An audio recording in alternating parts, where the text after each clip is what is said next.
বিসমিল্লাহির রহমানির রহিম। প্রিয় বন্ধুগণ, আবারও এসে হাজির হলাম। কিছু কথা বলবো আমার গর্ভবতী মাদের নিয়ে।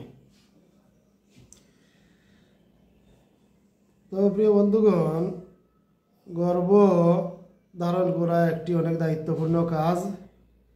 এই সময় গর্ভবতী মাদের প্রতি যত্নশীল হওয়া আমাদের সকলের দায়িত্ব।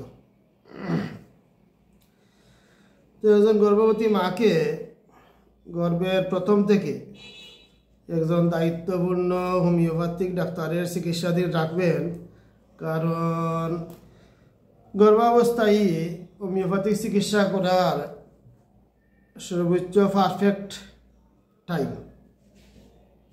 যেহেতু গর্ভাবস্থায় মায়েদের শরীরটা সফট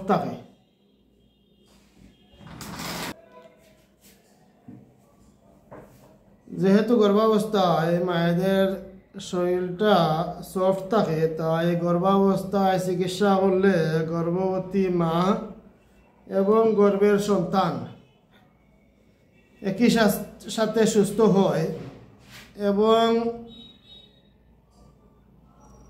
ডেলিভারির পরে একটি সবল সুস্থ বাচ্চা জন্ম নেওয়ার আশা করা যায়। তাই গর্ভাবস্থায় একজন যোগ্য বিজ্ঞ হোমিওপ্যাথিক ডাক্তার দ্বারা চিকিৎসা করানো উচিত। তো যোগ্য ডাক্তার বলতে আমি যেটা বোঝাতে চাইছি, এই যে সমস্ত হোমিওপ্যাথিক ডাক্তাররা মেডিসিনের ডোজ মেনটেন করতে জানে এবং খাঁটি হোমিওপ্যাথিক মেডিসিন দিয়ে চিকিৎসা করে, তারাই হলেন হোমিওপ্যাথিকে ভালো ডাক্তার। আর যারা হোমিওপ্যাথিক মেডিসিনের নামে টনিক, পেটেন্ট, মাদার এবং আয়ুর্বেদিক মিসকার ওষুধ চালায়, এরা হোমিওপ্যাথিতে একদম লো কোয়ালিটির চিকিৎসক। এদের থেকে দূরে থাকবেন, এদের কাছে চিকিৎসা করতে যাবেন না, গেলে ক্ষতিগ্রস্ত হবেন। যারা খাঁটি হোমিওপ্যাথিক মেডিসিন দিয়ে চিকিৎসা করে এবং ডোজ মেনটেন করতে জানে, তারাই ভালো হোমিওপ্যাথিক ডাক্তার, তাদের দ্বারা চিকিৎসা করাবেন। এবং আমার গর্ভবতী মায়েদের নিকটে বসে, কাছে বসে কোনো অবস্থায় ধূমপান করা যাবে না। ধূমপান করলে গর্ভবতী মাও ক্ষতিগ্রস্ত হবে, তাহার গর্ভের সন্তানটাও ক্ষতিগ্রস্ত হওয়ার সম্ভাবনা অনেক বেশি থাকে। তাই গর্ভবতী মায়েদের কাছে ধূমপান থেকে বিরত থাকবেন। তাদের মন মানসিকতা ভালো থাকে, সেই রকমই আচরণ করবেন। এবং আপনার বাচ্চা বৃদ্ধি কেমন হবে এবং সে সুস্থ হয়ে জন্মগ্রহণ করবে কি না, তা নির্ভর করে গর্ভাবস্থায় আপনি কী খেলেন তার উপর।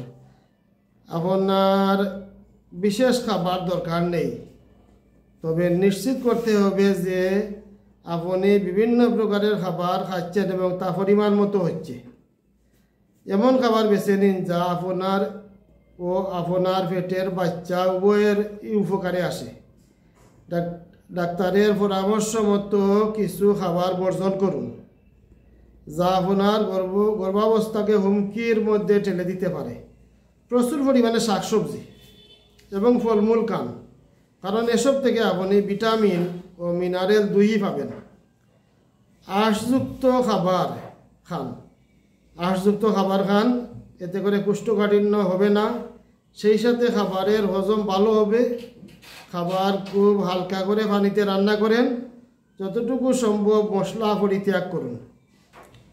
রুটি, আলু, ভাত, মাংস, মাছ, ডিম, পনির, দুধ, দুগ্ধজাত খাবার প্রভৃতি গর্ভাবস্থায় খাবার তালিকায় স্থান পেতে পারে।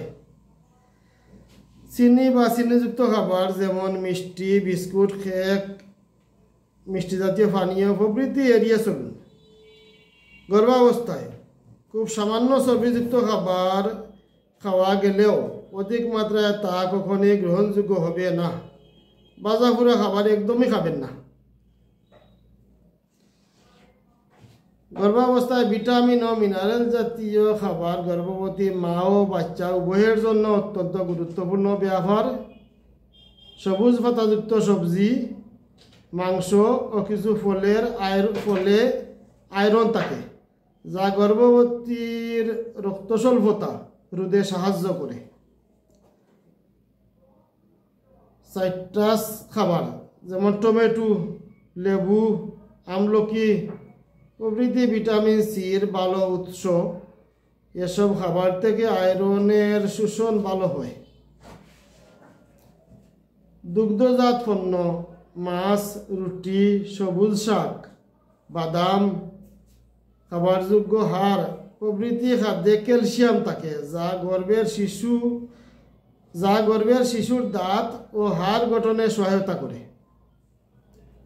গর্ভাবস্থা শুরুর পূর্বে এবং শুরুর পরে 12 সপ্তাহ পর্যন্ত গর্ভবতী মায়েদের অতিরিক্ত ফলিক অ্যাসিড প্রয়োজন। এই ফলিক অ্যাসিড শিশুর স্নায়ুরজ্জু তৈরিতে ও মস্তিষ্ক গঠনে এবং নিউরাল টিউব ডিফেক্ট দূরীকরণে সহায়তা করে। আপনি শাকসবজি, শস্য জাতীয় খাবার ও রুটিতে ফলিক অ্যাসিড পেতে পারেন।